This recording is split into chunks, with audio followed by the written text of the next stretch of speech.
Hello दोस्तों, कैसे आप सब लोग। स्वागत है आपका एक बार फिर मेरे YouTube channel let's learn math में। मैं आशीष नेगी। जैसे कि हमने लास्ट क्लास में 5.3 की एक्सरसाइज 5.3 का 5 तक की क्वेश्चन कर लिए थे ना। अब हम 6 से लेके अब तक की क्वेश्चन करेंगे, जितने भी पॉसिबल हो सकते हैं। ठीक है, तो हम क्वेश्चन स्टार्ट करते हैं। Question number 6। यहाँ पे क्या बोला है, the first and last term of AP is 17 and 350। यानी कि फर्स्ट टर्म हमारे पास ए 17 दिया है, लास्ट टर्म ए एन जिसको हम एल भी रिप्रेजेंट करते हैं 350 दिया है। If the common difference is D, common difference D हमारे पास 9 दिया है, तो उसने पूछा क्या, how many terms are there in what is their sum. इसमें हाउ मेनी टर्म कितने हैं और व्हाट इज देयर सम, मतलब पहले हमें टर्म निकालना है एन और उसके बाद उसका सम। तो ए एन वाला फॉर्मूले से हम एन निकालेंगे क्योंकि हमारे पास ए दिया है, लास्ट टर्म दिया है और कॉमन डिफरेंस। तो ए एन, यहाँ पे 4 अननोन होते हैं ना, तो 4 unknown A N, A N और डी, 3 हमें दिए हैं, तो हमने चौथा इजीली निकाल लिया। तो एन की वैल्यू कितनी आ गई यहाँ से 38। अब S N equal to N by two A plus L. जब हमारे पास first term and last term की वैल्यू दी है तो डायरेक्ट हम इससे निकाल सकते हैं, इससे कैलकुलेशन इजी हो जाती है ना। तो S N equal to N हमारा एन बाई टू, ए हमारा 17, एल हमारा 350। तो इसको सॉल्व करके क्या आ गया हमारा 6973। तो ये क्या हमारा इसका sum. Question number 7, find the sum of the first 22 term of AP which is d equals to 7 and 22nd term is 149। मतलब उसे बोला हमें सम निकालना है, फर्स्ट 22 टर्म का सम निकालना है जिसमें d दिया है हमें, यानी n हमारे पास 22, d हमारा 7, लास्ट टर्म की वैल्यू a 22 की वैल्यू हमारे पास 149। तो a 22 का मतलब a plus 21d equals to 149। तो a प्लस 21 इंटू 7 डी की वैल्यू है 149। तो इसको सॉल्व करके हमारे पास ए की वैल्यू 2 आ गई। अब एसएन वाले फॉर्मूले से वही हमारे पास लास्ट टर्म और फर्स्ट टर्म की वैल्यू मिल गई। लास्ट टर्म की वैल्यू ये है ना, इसी को हम एल से भी रिप्रेजेंट करते हैं, है ना। तो यानी N by two A plus L, that means इसको सॉल्व करके क्या आ गया हमारा 1661। क्लियर है बात? ठीक, कोई दिक्कत नहीं। गुड, चलिए नेक्स्ट क्वेश्चन देखते हैं। Question number 8। यहां पे बोला है question number 8, find the sum of first 51 term of AP whose second and third term are 14 and 18 respectively. यानी कि हमें सम निकालना है फर्स्ट 51 टर्म का, जिसमें हमारे पास गिवन क्या गया है a2 यानी सेकंड टर्म और थर्ड टर्म। तो a2 2 14 और a3 18। a2 का मतलब a plus D, a plus D equals to 14, a2 का मतलब a3 का मतलब a प्लस 2d। ये समझना है ना कैसा आता है, a plus n minus 1d होता है ना ए एन वाला फॉर्मूला। ये a n equals to a plus n minus 1d। तो यहां से a2 का मतलब n की वैल्यू 2, तो a प्लस 2 1 2 माइनस 1 यानी d, a2 हमारा a प्लस d, इसी टाइप से निकलता है।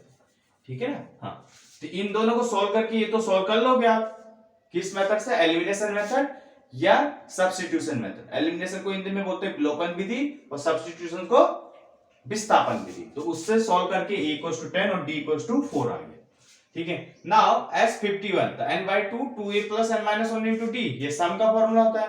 ठीक है, तो यानी कि ये SN का फॉर्मूला होता है ना, है ना। हाँ, तो हमें 51 टर्म का बोला, तो 51 बाई 2 यहाँ जस्ट वैल्यू रखी, तो इसको सॉल्व करके आंसर क्या आ गया हमारा 5610। क्लियर है। क्वेश्चन नंबर 9 देखते हैं। If the sum of first 7 term of AP is 49 and that 17 term is 289, तो find the sum of the first term. यानी कि उसका 7 टर्म दिया है, सम 7 टर्म का सम दिया हमारे पास 49 और ए 17 जो टर्म दिया 289। तो हमें फर्स्ट एन टर्म का सम निकालना है। ठीक है ना। तो यानी a7 का मतलब 7 by 2 2a plus 7 minus 1 into D, ये सम का फॉर्मूला होता है ना n बाई 2, तो n की जगह क्या था 7। ठीक है ना। हाँ, तो 49। तो इसको सॉल्व करके इक्वेशन हमारे पास क्या आ गई, a plus 3d equals to 7 और a 17 का मतलब a plus 16d equals to 289। तो दूसरी इक्वेशन ये आ गई हमारे पास। तो इन दोनों को सॉल्व करके हमारे a इक्वल्स टू 1 आ गया और d इक्वल्स टू 2 आ गया। क्लियर है बात? तो यहाँ sn equals to n by 2 2a plus n minus 1 into d। हमें फर्स्ट किसका सम पूछा उसने, find the sum of first n term.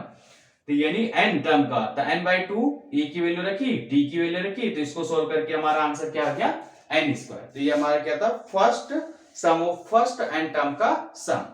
Clear है बात इतना? गुड। चलिए 10वां क्वेश्चन समझते हैं। यहाँ पे बोला है so that a1 a2 a3 an form an AP where an is defined। an define दिया है किस टाइप से, फर्स्ट पार्ट में an इक्वल्स टू 3 + 4n, ठीक है, और सेकंड पार्ट में भी, ठीक है। तो also find the sum of the first 15 term in each case, ठीक है, दोनों केस पे फर्स्ट सम हमें सम करना है 15 टर्म का, ठीक है ना। तो a1 यहां से क्या हो गया 7, a2 n की जगह 2 रख के 11, a3 इस टाइप से 15। तो ये हमारी एपी आ गई। यहां से d क्या आ गया हमारा, second term minus first term 4। तो Sn का फॉर्मूला ये होता है, तो S15 का मतलब 524, इसको सोल्व करके आ गया हमारा, ठीक है ना। क्लियर है बात, कोई डाउट नहीं। चलिए 11वां क्वेश्चन समझते हैं। यहाँ पे if the sum of the first n term of AP is 4n - n² दिया है, Sn = 4n - n² दिया है। What is the first term, जो कि दैट इज S1 बोला गया है, यानी a = S1, तो n की वैल्यू रख दो यहां से, तो S1 निकल गया, जो कि हमारा फर्स्ट टर्म पर काम भी करेगा। What is the sum of the first two term, तो sum of first two term का सिंबल S2, जैसे SN का मतलब क्या होता था, फर्स्ट n टर्म का सम, ठीक है। दैट मींस अब यहाँ n की जगह 2 रख दो, तो हमारा S2 निकल गया। तो दैट मींस सेकंड टर्म क्या हो गया, A2 कब मिलेगा हमें, जब हम सेकंड टर्म में से फर्स्ट टर्म माइनस करेंगे। सम ऑफ फर्स्ट टू टर्म में से सम ऑफ फर्स्ट टर्म माइनस करेंगे, तो हमारा A2 आ गया, दैट मींस 1। तो D क्या होता है हमारा, second term minus first term, that means -2 आ गया। तो अब हमें आगे पूछा उसने, find third term, tenth term and nth term. तो a थर्ड का मतलब a + 2d, तो सिंपल इसको सोल्व करके -1। a टेनथ मतलब a + 9d, इसको सोल्व करके -15, और an का मतलब a + n - 1 d, a और d की वैल्यू रख दी, तो इसको सोल्व करके हमारा क्या आ गया, 5 - 2 है। क्लियर है बात, गुड।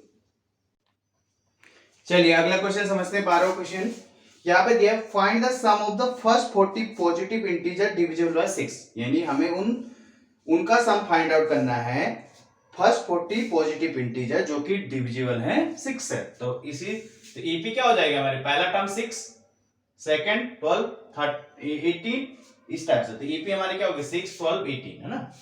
तो e इक्वल्स टू हमारा 6 हो गया, d हमारा 6 हो गया, और n हमें कितना बोला, फर्स्ट 40 पॉजिटिव इंटीजर, तो n हमारा 40 हो गया। तो ऐसा वाला formula n/2 2a + n - 1 into d, तो यानी n की जगह 40 सॉरी, और a की जगह 6, d की जगह 6, तो इसको सॉल्व करके हमारा आ गया 4920, ठीक है। ये हमारा क्या है, sum of first 40 integer positive integer जो कि डिविजिबल है 6 से।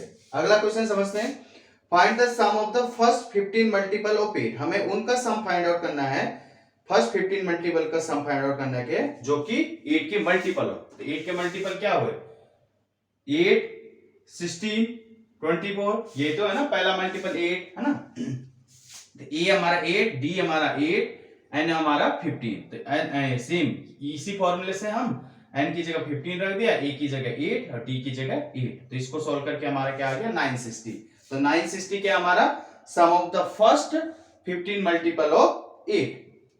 अगला 14, find the sum of the odd numbers between 0 to 50, हमें सम निकालना है उन ऑड नंबर का जो कि 0 और 50 के बीच में है। तो ये हमारा ईपी हो गया, फर्स्ट ऑड नंबर कौन सा हो गया, 0 और 50 के बीच में 1, अगला 3, 5, इस टाइप से लास्ट 49। तो ए हमारा 1 आ गया, डी हमारा 2 आ गया, और एन हमारा 49 आ गया, ठीक है। तो देखो एन वाले फॉर्मूले से पहले हमने एन फाइंड आउट किया। एन क्यों फाइंड आउट किया, क्योंकि हमें सम, हमारे पास फर्स्ट टर्म दिया, लास्ट टर्म दिया, तो सीधे एन की वैल्यू रख के हम सीधे सम निकाल सकते हैं ना, उतना ये वाला कैलकुलेशन ना करके, ठीक है ना, ये थोड़ा इजी बैठता है ना। तो एन हमारा 25, इसीलिए हमने एन निकाला यहां से, क्योंकि हमें एन गिवन नहीं था, है ना। तो एन निकाल के ए की वैल्यू रख दी, लास्ट टर्म की वैल्यू रख दी, तो इसको सोल्व करके हमारा क्या आ गया 625, ठीक है। कोई दिक्कत, समझ में आया, गुड, ठीक। तो ये हमारे आज हमने 6 से लेकर 14 तक के क्वेश्चन डिस्कस कर लिए, ठीक है।